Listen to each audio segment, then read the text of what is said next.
Patna high court assistant online form 2026 BPSC यानी Bihar public service commission द्वारा Patna high court के लिए 68 वैकेंसी निकाली गई है, जिसके ऑनलाइन फॉर्म 28 जुलाई 2026 से ऑलरेडी स्टार्ट हो चुके हैं। 27 अगस्त 2026 लास्ट डेट रहने वाली है। एप्लीकेशन फ़ीस की बात आगे हम इस वीडियो में करने वाले हैं।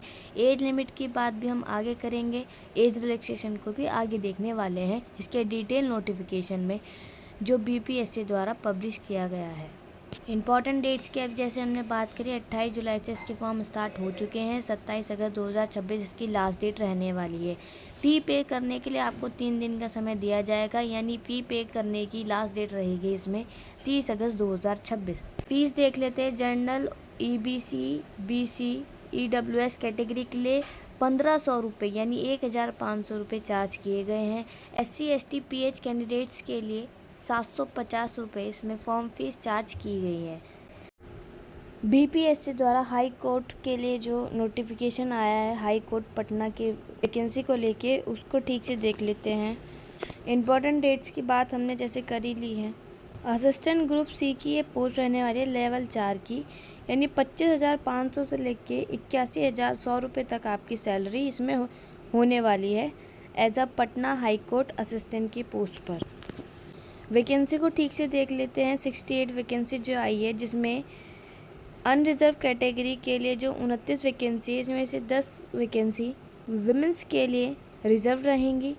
एससी कैटेगरी में जो 11 वैकेंसी है, इसमें 4 विमेंस के लिए रिजर्व रहेंगी। एसटी में जो 1 वैकेंसी आई है, उसमें विमेंस के लिए रिजर्व नहीं रहेगी कोई भी वैकेंसी। ईबीसी मतलब एक्सट्रीमली बैकवर्ड क्लास कास्ट के लिए 12 वैकेंसी आई है, जिसमें 4 महिलाओं के लिए रिजर्व रहेंगी। बैकवर्ड क्लास बीसी कैटेगरी में 8 वैकेंसी आई है, जिसमें 3 महिलाओं के लिए रिजर्व रहेंगी। ईडब्ल्यूएस इकोनॉमिकली वीकर सेक्शन वाले कैंडिडेट्स के लिए जो 7 वैकेंसी आई है, उसमें 2 महिलाओं के लिए रिजर्व रहेंगी, यानी 68 वैकेंसी में से 23 वैकेंसी फीमेल्स के लिए रिजर्व रहने वाली है। तो एलिजिबिलिटी क्राइटेरिया की बात कर लेते हैं इस पोस्ट के लिए, जिसमें एज लिमिट की बात कर लेते हैं।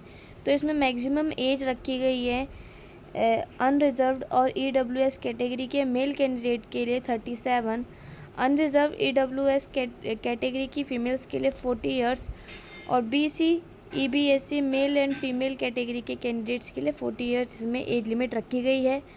SC, ST mail and female candidates के लिए 42 इयर्स इसमें एज लिमिट रखी गई है।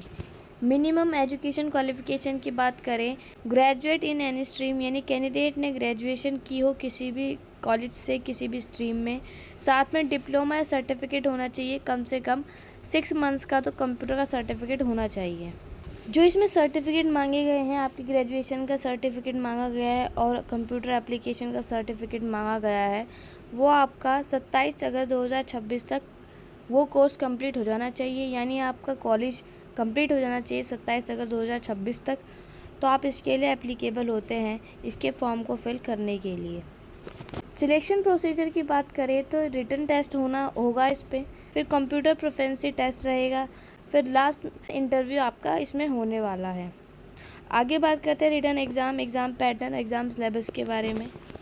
यहाँ पे हम एग्ज़ाम का सिलेबस और एग्ज़ाम का पैटर्न देख सकते हैं किस तरीके से है। आपका प्री एग्ज़ाम होना है।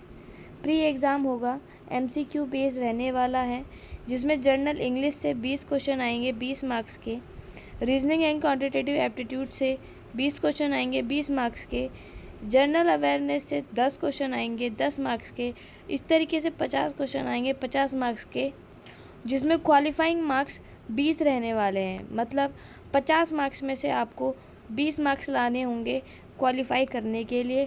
60 मिनट इसकी टाइम ड्यूरेशन रहने वाली है। प्री एग्ज़ाम से शॉर्ट लिस्ट होने वाले कैंडिडेट को रिटन टेस्ट देना होगा, जो भी एमसीक्यू बेस रहने वाला है, जिसमें जनरल इंग्लिश पूछी जाएगी, 30 क्वेश्चन होंगे 30 मार्क्स के, रीजनिंग एंड क्वांटिटेटिव एप्टीट्यूड रहेंगे 30 क्वेश्चन 30 मार्क्स के, जनरल अवेयरनेस 20 क्वेश्चन 20 मार्क्स की, जनरल हिंदी 10 क्वेश्चन 10 मार्क्स के, कंप्यूटर अवेयरनेस 10 क्वेश्चन 10 मार्क्स की, यानी 100 नंबर का आपका पेपर रहने वाला है। 100 ही आपके क्वेश्चन आने वाले हैं, जिसकी टाइम ड्यूरेशन 90 मिनट रहने वाली है। क्वालिफाइंग मार्क्स की बात करें तो 40 नंबर आपको इसमें लाने पड़ेंगे इस पेपर को क्वालिफाई करने के लिए। इस पेपर को क्वालिफाई करने के बाद आप कंप्यूटर प्रोफिशिएंसी टेस्ट के लिए प्रोसीड किए जाएंगे। Computer proficiency test word processing 20 question आएंगे 20 मार्क्स के। Test of proficiency in spreadsheet 20 question 20 marks के। इंटरनेट प्रोफिशिएंसी 10 क्वेश्चन 10 मार्क्स की, यानी 50 क्वेश्चन आपसे पूछे जाएंगे, जिसे सॉल्व करने के लिए 30 मिनट आपको दिए जाएंगे और 20 नंबर इसके क्वालिफाइंग रहने वाले हैं। इंटरव्यू होगा लास्ट में आपका। इंटरव्यू आपका 10 मार्क्स का होगा, जिसे क्वालिफाई करने के लिए आपको 3 मार्क्स लाने होंगे। इसमें 1/4 की नेगेटिव मार्किंग भी रखी गई है। 1/4 मतलब 0.25 की नेगेटिव मार्किंग। प्री एग्ज़ाम का सिलेबस डिटेल में दिया हुआ है। इस नोटिफिकेशन में आप देख सकते हैं जनरल इंग्लिश में क्या क्या है। क्वांटिटेटिव एप्टीट्यूड में जैसे कि analogy, similarity and difference, space visualisation, space orientation, problem solving, analyse, visual memory, discrimination, observation, relationship concept, arithmetical reasoning, verbal and figure classification, arithmetical number series, non verbal series, coding and decoding, statement conclusion, syllogistic reasoning. ये आपके reasoning and quantitative aptitude का mix syllabus है। ये general English की बात कर लेते हैं तो जनरल इंग्लिश में आपसे क्या पूछा जाएगा? Vocabulary, grammar, sentence structure, synonym, antonym and their correct usage, spot the error, fill in the blanks, spelling deduction, misspelled word, idiom and phrases, one word substitution, improvement of statement, active and passive voice of verbs, conservation into direct and indirect narration, suffering of sentence parts, shuffling of sentence in passage, close passage, comprehension passage। ये आपका general English का syllabus रहने वाला है। General awareness की बात करते हैं, जिसमें बहुत डाउट रहता है कि कहाँ तक का कितना पूछा जा सकता है एग्ज़ाम में। तो इसमें दिया है history, culture, geography, polity, economic, journal policy and scientific research.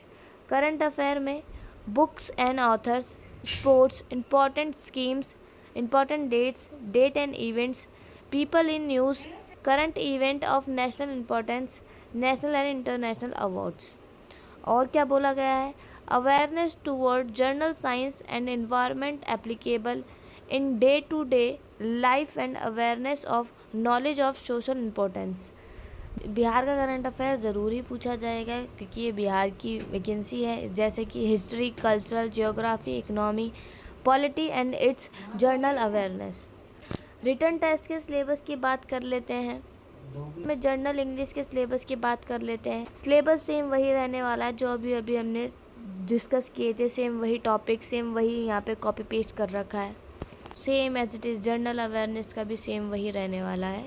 Written test में आपका जनरल हिंदी भी होने वाला है, इसके बारे में डिस्कस कर लेते हैं। जैसे कि व्याकरण, व्याकरण में क्या आता है? शब्द रूपांतरण, संज्ञा, लिंग होगा, ये लंग नहीं लिंग होगा। लिंग, वचन, सर्वनाम, विशेषण, क्रिया विशेषण, कारक, काल, वाच्य, समास, तय, वाक्य इत्यादि। अपठित गद्यांश, शुद्ध वर्तनी, समानार्थी एवं विलोम शब्द, अनेक शब्दों के लिए एक शब्द, मुहावरे एवं लोकोक्तियाँ। कंप्यूटर अवेयरनेस की बात कर लेते हैं तो computer operations basics, introduction to computer,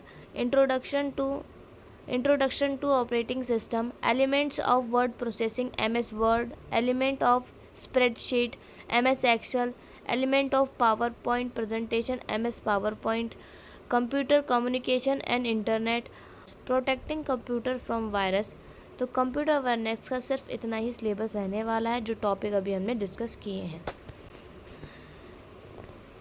computer proficiency test के बारे में बात कर लेते हैं, ये किस तरीके से रहने वाला है। इस स्टेज के लिए 6 टाइम कैंडिडेट्स को प्रोसीड किया जाएगा, मतलब 68 जो वैकेंसी है इसका 6 टाइम कैंडिडेट्स को इस स्टेज के लिए प्रोसीड किया जाएगा। इस टेस्ट में क्या देखा जाएगा? Test of proficiency in word processing. This test will be target to test the basic typing skill of the candidates as well as their basic knowledge of MS Word. इसमें MS Word की आपकी knowledge देखी जाएगी और basic typing इसमें देखी जाएगी। तो आपकी टाइपिंग और MS वर्ड आपको आना चाहिए।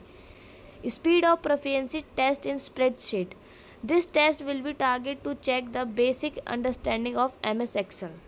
MS Excel आपको आता है या नहीं आता है ये चेक करने के लिए ये वाला टेस्ट रहने वाला है. Internet proficiency. This test will be target to test the basic understanding of internet usage. Computer proficiency test को अटेम्प्ट करने वाले कैंडिडेट्स में से 68 है. 68 का 3 टाइम्स कैंडिडेट्स को आगे इस इंटरव्यू लेवल के लिए प्रोसीड किया जाएगा.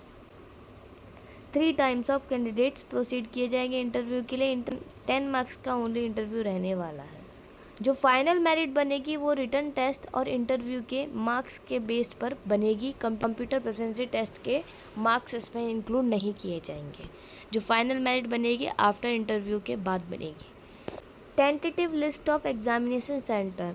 तो इसमें केवल 6 ही एग्ज़ाम सेंटर बताए गए हैं. एक है आरा, दूसरा भागलपुर, पटना, बाकी आप यहाँ पढ़ ही सकते हैं. तो यहाँ पे पटना हाई कोर्ट का डिटेल नोटिफिकेशन ख़त्म होता है जिसके बारे में हमने शुरू से लेके एंड तक सारी बातें डिस्कस कर ली हैं, जिसमें हमने selection procedure, exam pattern, exam syllabus, important dates और एजुकेशन क्वालिफिकेशन को डिटेल में डिस्कस किया है. फिर भी कोई डाउट रह जाता है तो आप कमेंट बॉक्स में लिखकर हमसे पूछ सकते हैं. आज की वीडियो में सिर्फ इतना ही. मिलेंगे नेक्स्ट वीडियो में.